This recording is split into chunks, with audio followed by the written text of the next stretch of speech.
Ladies and gentlemen, in the studio, I have pioneers before us. Living queens, if you will. 2/3 of Salt and Pepper, including Spinderella. That's we right. actually have Salt and Spinderella. What's that? Salsarella. Spinderella's here. Everybody gonna say we're Pep, so go ahead. She's sleeping. You know, She turns up. I totally would imagine that she would be the one who is the hardest to wake up in the morning. Pretty much. You already know. we do Pep and shifts, like, you know, because she can go all night. No, that didn't sound too good, but you get what the point. Y'all get what I'm talking about. Yeah. I believe every double entendre. I believe exactly what you just said. Don't believe that, Headkrack. So, like, you know, being in the game as long as y'all been in the game, are y'all still having fun?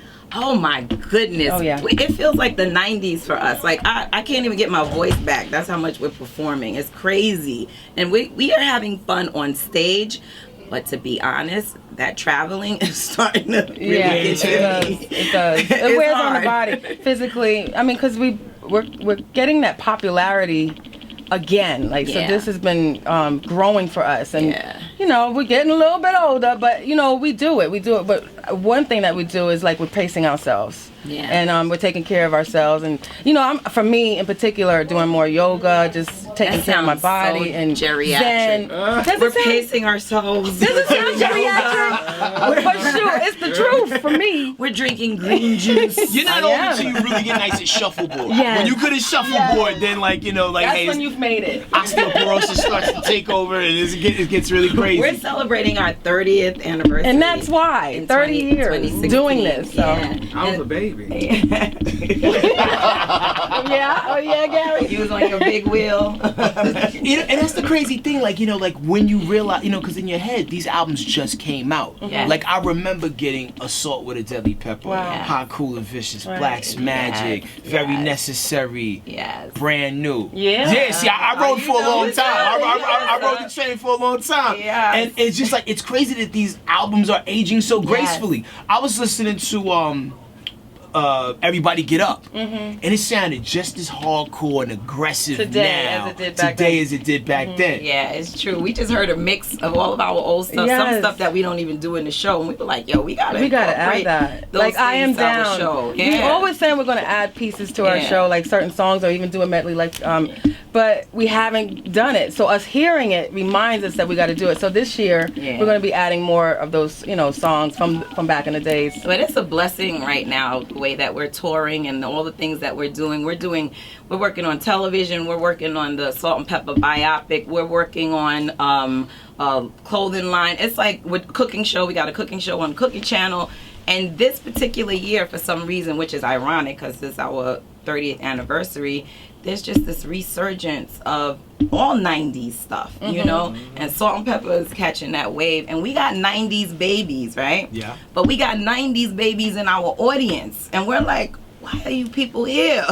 You know, it's crazy. So we're having a great time. I mean, I think true music, good music transcends age. You know what I'm saying? I know a lot of times people try to age people in the culture out, and I think that's screwed up. That's what the artists need to be looking at. When you put music out, you don't want to just put out music for that moment. You want to be able to, like you said, transcend ages and be able to satisfy an audience, you know, decades from now. And that takes authenticity. You know, when you can't, like these days, a lot of cookie cutter artists, you know, all doing the same thing. But back when we were doing it amongst the females, you had Light, you had Latifah, you had Missy, you had Moni Love, you had Lauryn Hill. Like, we could go on and on and on.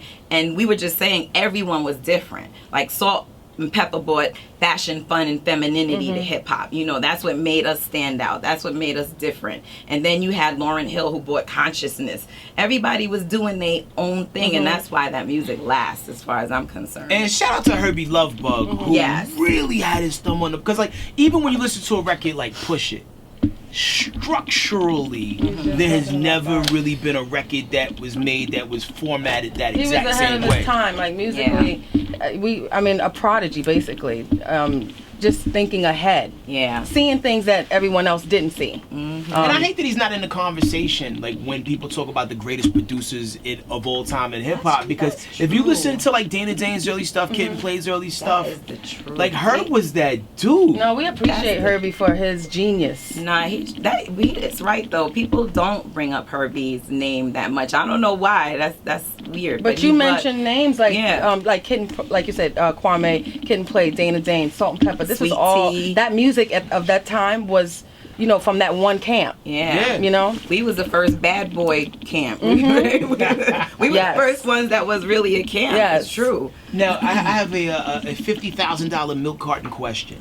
Okay. Where's the dude from the Shoot video? Like 20? Yeah, he never dropped an album. Like, because the song came on the other day. I was like, yo, where is that guy? Yeah, he was slick, so suave, right? And so cute. I saw 20 not too long ago. He owns coffee shops. Word. He in Brooklyn, like really trendy coffee shops. And I just happened to go in one, and I didn't know he was the owner of it. He was like, Dee Dee? I was like, 20? But yeah. We had him in the studio at one point, but I don't know what happened. Did he just kind of fall out of love with the I don't know. It just didn't work out. It might have been some but Tawny was slick. He had flow. I was like, yo, if he drops something, he gonna be alright. Yeah. He kind of was like a slightly more lyrical MC Brains in a weird way. You know, okay, so that was your era, Headkrack, huh?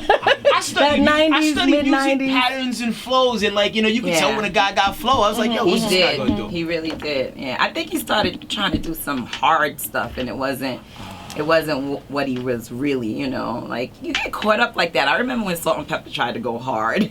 But it was fun. Like, we did Heaven and Hell. I love that song. Who would you consider your hard album? Oh, Hot, Cool, and Vicious was our hard album. I love that. It was very what's the word? Gritty.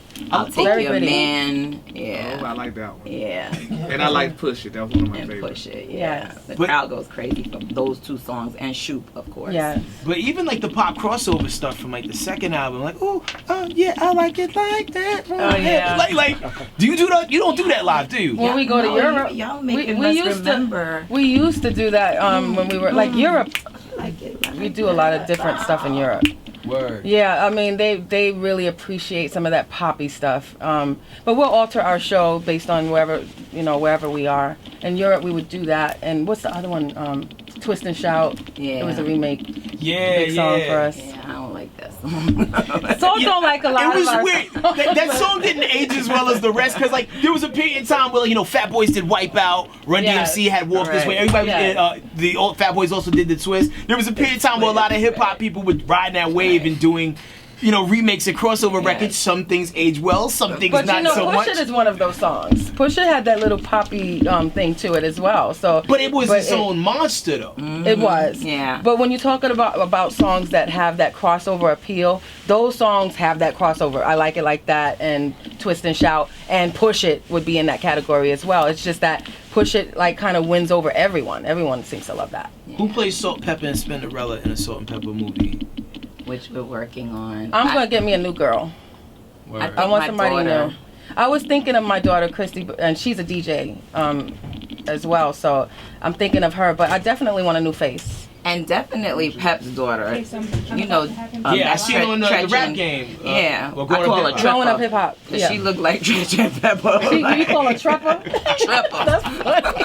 Egypt, yeah. She's but of course, just like Ice Cube did with his son, they gonna have to work for it, and if they fit the part, good, and if they don't, we'll get somebody else, but we give them a chance. Well, there it is, ladies. I appreciate y'all time and energy. Thank you. And like, it's beautiful to see in a landscape where they say females can't stick together, that damn nearly 30 years, y'all ladies are still at it. We weathered some storms. We definitely weathered some storms, but I guess we got to a point that, you know, this is bigger than us. Yeah. And I think God put us here for that reason, like, you know, to be able to impact music. I tried to get away. I was gone for about 10 years, but Pep just reeled me back in. So I'm glad, though. It's a beautiful thing. I'm glad, too, because I know for a second, you know, because I remember I was reading things and saying that, you know, you had found God, and, like, there were certain songs you didn't want to do live, but, like, I was like, you in a group, you can't mess up the money. Everybody, you know, everybody got to get back out there. Because, like, I mean, like, you guys created the mold and broke it. There hasn't been another Salt and Pepper after that. There's been some close contenders.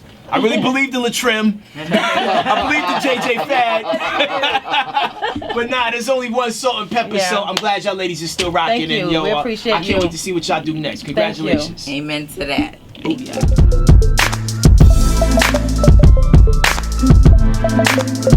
you.